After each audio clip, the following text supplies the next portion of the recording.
इलाही हिंद में जीना भी कोई ऐसा जीना है, इलाही हिंद में जीना भी ऐसा कोई जीना है।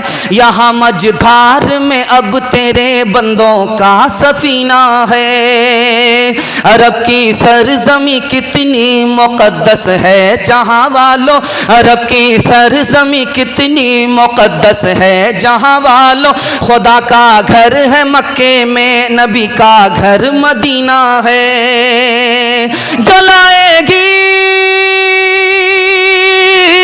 जलाएगी मुझे नारे जहन्नम किस तरह कासिर। मेरे दिल में नबी की पाक सुन्नत का खजीना है, मेरे दिल में नबी की पाक सुन्नत का खजीना है। ध्यान से सुनिएगा, सुनाने के लिए जा रहा हूँ। रोज़ा नमाज आप कर लेते हैं, लेकिन आप मुसलमान नहीं हो सकते पक्के। अगर आपका मामला ठीक है तो आप सच्चे पक्के मुसलमान बन जाओगे। एक बात याद रखिए, मैं गारंटी के साथ आपको इस मसनद पर बैठ करके कहता हूँ, आपके घर में जो मुसीबत है वो 3 वजह से है। आप गुनाह करते हैं, हराम कमाते हैं गलत माहौल में। अभी जलसे से वादा दीजिए मुझको, मैं आपको गारंटी देता हूँ आपके घर में कभी आफत नहीं आएगी। अगर आप गुनाह छोड़ देंगे, गलत कमाना छोड़ देंगे, गलत माहौल में जाना छोड़ देंगे, आपके घर से मुसीबत निकल जाएगी। दिखाने के लिए जा रहा हूँ, ध्यान से इसको सुनिएगा।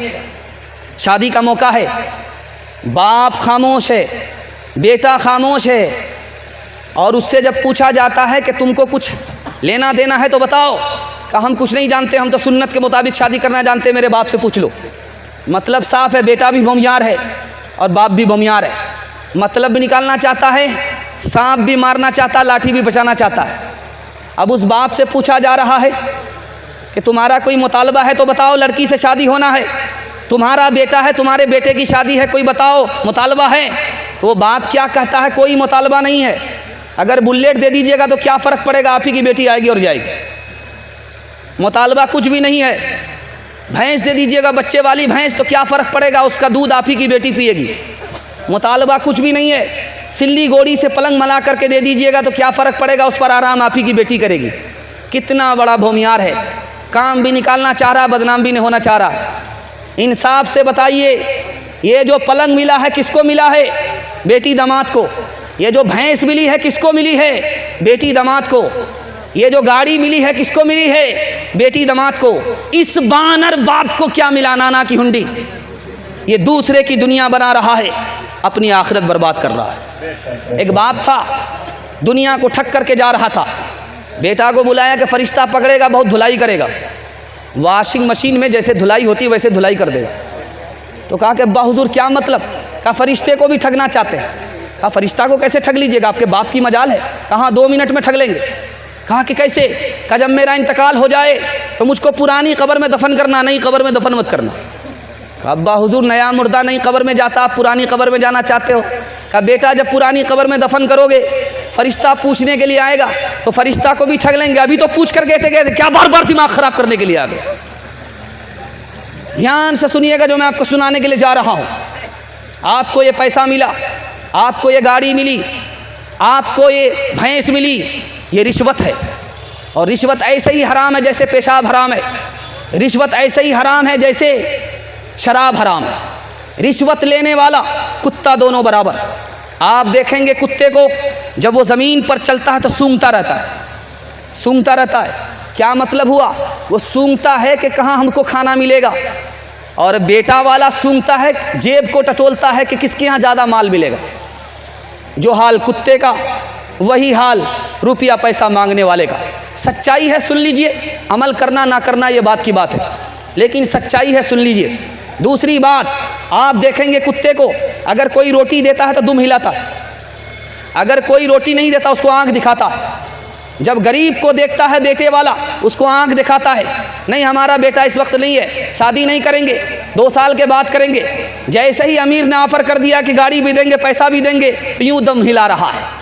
कुत्ता और गाड़ी मांगने वाला दोनों बराबर। तीसरी बात को याद रखिए, कुत्ते को देखिएगा आप कि 2 कुत्ते एक साथ मिल करके खाते नहीं हैं, झगड़ा करते। जबकि इतना बड़ा हाथी मरा हुआ है, अकेला वो खा नहीं सकता, लेकिन दूसरे को खाने नहीं देता। यही हाल मांगने वालों का है कि वो मजबूरी को नहीं देखता कि ये गरीब आदमी है, लेकिन मजबूरी का नाजायज़ फ़ायदा उठाता है। जो हाल कुत्ते का है वही हाल बेटे की तिजारत करने वाले का है। इंशाअल्लाह बेटे की शादी फ्री में नहीं करेंगे, हाथ उठा दीजिए। ज़रा ध्यान से सुनिएगा, 3 मिसाल पर पैगाम को ख़त्म कर रहा हूँ, ध्यान से सुनिएगा, ज़रा ध्यान से सुनिएगा। हाँ, ये कोई दिक्कत नहीं है, 7 खून माफ़ है। अगर मैं भी आपकी जगह होता और सवाल हो जाता, मैं भी फंस जाता, लेकिन 7 से ज़्यादा गलती करेंगे तो सीधा जनाजा पढ़ करके जाएंगे। ज़रा ध्यान से सुनिएगा, मैं आपको सुनाने के लिए जा रहा हूँ, बहुत ध्यान से सुनिएगा। शादी हो रही है, ये जैसे जलसे का स्टेज है, इसी तरह बाराती लोग बैठे हुए और दुनिया का बहुत बड़ा आलिम निकाह पढ़ाने के लिए आया। उस आलिम का नाम था अहमद अली लाहौरी रहमतुल्लाह अलैह, बहुत बड़े आलिम थे। निकाह पढ़ाने के लिए आए और जो लड़का दूल्हा था वो हज़रत का शागिर्द था, हज़रत उस्ताद थे निकाह पढ़ाने के लिए। लड़की भी इधर ही बैठी हुई है, लड़का भी इधर बैठा हुआ है। अब निकाह होने वाला है, छुहारा तकसीम होने वाला है। अब देखिए क्या होता है। ये मोबाइल का ज़माना नहीं था, लड़की ने लड़के को देखा नहीं था, लड़का ने लड़की को देखा नहीं था। ये पहली बार स्टेज पर लड़का आया है, दाढ़ी वाला लड़का है, आलिम दीन है, बैठा हुआ है, लड़की उधर बैठी हुई है। अब काजी साहब ने कहा लड़की से कि तुम्हें लड़का कबूल है, तो लड़की खड़ी होकर के कहती है मुझको दाढ़ी वाला लड़का पसंद नहीं है। अब सारे लोगों का सर झुक गया, इतना बड़ा तमाशा कैसे हो गया। हजरत का भी सर झुक गया। लोगों ने सोचा कि मारे शर्म के झुका है, झुका नहीं था मारे शर्म के, बल्कि मुराकबे में चले गए थे ये वजह मालूम करने के लिए कि इतनी बड़ी रुसवाई कैसे कर दिया इस लड़की ने, इतने सारे लोगों को रुसवा कैसे कर दिया इस लड़की ने। तो हजरत ने सर उठा करके कहा कि लोगों, इस लड़की ने खड़ी होकर के भरे मजमे में कहा है कि मुझको दाढ़ी वाला लड़का पसंद नहीं है। जानते हो इसकी वजह क्या है? इसके बाप ने इसको हराम कमाया, इसके पेट में हराम है, उस हराम की वजह से इसको सब कुछ कबूल है, नबी की सुन्नत कबूल नहीं है। इंशाअल्लाह हराम नहीं कमाएंगे, वरना आपका बच्चा आपके हाथ से चला जाएगा। अगर आम बोएंगे तो आम काटने को मिलेगा, अगर बबूल बोए हैं तो आम काटना नसीब नहीं होगा। पहले कमाएंगे, बाद में हलाल हराम देखेंगे। हाथ उठाइए।